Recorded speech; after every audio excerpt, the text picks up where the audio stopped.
여러분 안녕하십니까? LA 사는 친구입니다. 오늘은 8월 28일 금요일입니다. 오늘도 캘리포니아와 LA를 중심으로 미국에서 일어나고 있는 이런저런 소식들 여러분들에게 뉴스 브리핑 해드리도록 하겠습니다. 존스 홉킨스 대학 집계에 의하면 미국의 코로나19 누적 감염자가 590만 6천 명입니다. 그런데 코로나 보드 집계에 의하면 미국의 누적 감염자는 600만 명을 넘어섰습니다. 이렇게 어느 곳에서 집계하느냐에 따라서 약간의 차이가 있긴 한데요. 어제 하루에 미국은 4만 6천 명이 신규 감염됐습니다. 그 전날에는 4만 4천 명이었는데요. 아마도 오늘은 좀 더 늘어날 것으로 보입니다. 지금까지 수치로 보면 좀 더 늘어날 것 같은데요. 이렇게 지금 계속 4만 명 이상을 좀 웃도는 상황입니다. 그리고 사망자도 하루에 최근에 1,100명에서 1,200명 선을 지금 나타내고 있습니다. 캘리포니아는 누적 감염자가 69만 4천 명, 사망자는 12,711명을 기록하고 있습니다. 최근에 캘리포니아는 코로나19 많은 관련 수치들이 안정적으로 지금 되어가고 있는 모습인데요. 개빈 뉴섬 주지사가 오늘 정오 브리핑을 통해서 캘리포니아 지역을 색깔별로 4등급으로 나눠서 관리하는 새로운 코로나19 가이드라인을 발표했습니다. 기존에는 아주 특별히 심한 지역을 워치리스트해서 이제 특별히 관찰 대상으로 받고 그렇지 않은 지역은 이제 똑같이 이렇게 봤는데요.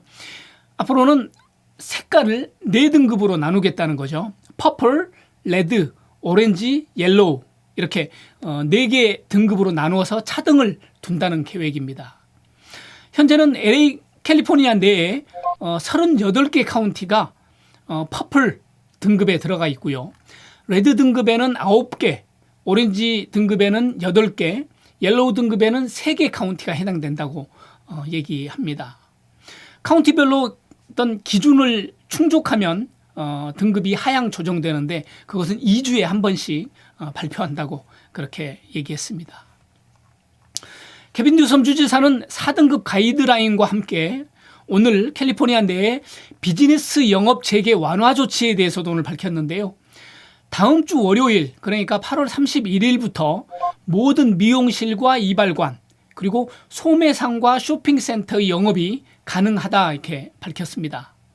물론 제한적 조치 그러니까 수용 인원의 20% 내지 25% 선에서 이제 손님들을 실내에 있게 하고 받아야 되는 그런 점이 있고 또 방역 수칙을 철저하게 준수하는 범위 내에서 영업이 이루어져야 합니다.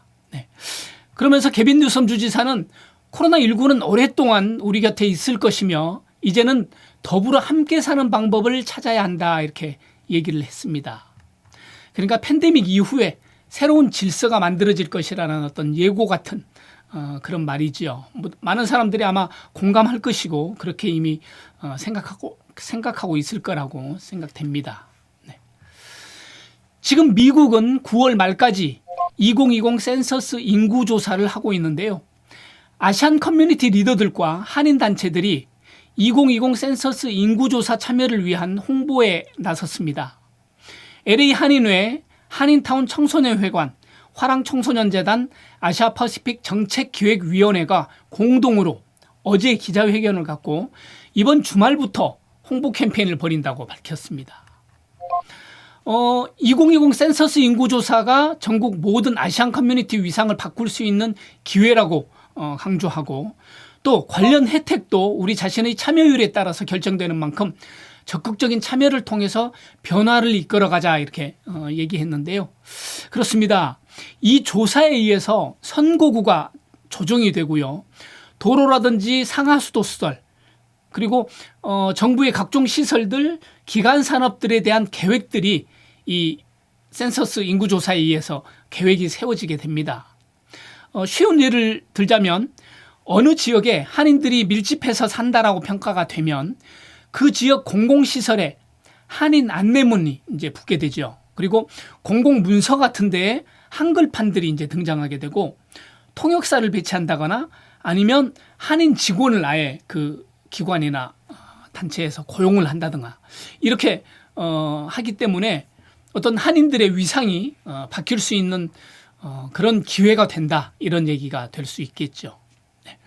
센서스국 자료에 의하면 지난 25일 기준으로 미국 전역에서는 응답률이 64.6%, 캘리포니아는 이보다 조금 더 높은 66.7%, 오렌지 카운티에서는 좀 더 높은 74.2%에 비해서 LA 카운티는 62%로 다소 저조한 상황입니다. 그래서 LA 카운티에서 특별히 한인들이 나서서, 그리고 아시안 커뮤니티들이 나서서 센서스 인구조사에 참여하자, 이렇게 지금 홍보 활동을 하고 있는데요. 아직 인구 센서스 조사에 참여하지 않으신 분이 계신다 그러면 지금 바로 참여하시면 좋겠습니다. 참여할 수 있는 사이트는 제 아래에, 영상 아래에 넣어놓도록 그렇게 하겠습니다. 위스콘신주 커노사에서 발생한 흑인 남성 제이콥 블레이크에 대한 경찰의 과잉 총격 사건으로 인해서 미국 전역으로 시위가 지금 번지고 있는 상황입니다. LA에서는 어젯밤에 경찰과 대치하는 시위가 있었는데요. 경찰은 불법 시위로 규정하고 공부탄을 쏘면서 해산을 종용했지만 시위대는 폭력으로 맞섰습니다. 조지 플로이드 사건 이후에 전국적으로 번질 것으로 우려되고 있는 블레이크 사건이 11월 대선에도 영향을 미칠 것으로 보입니다.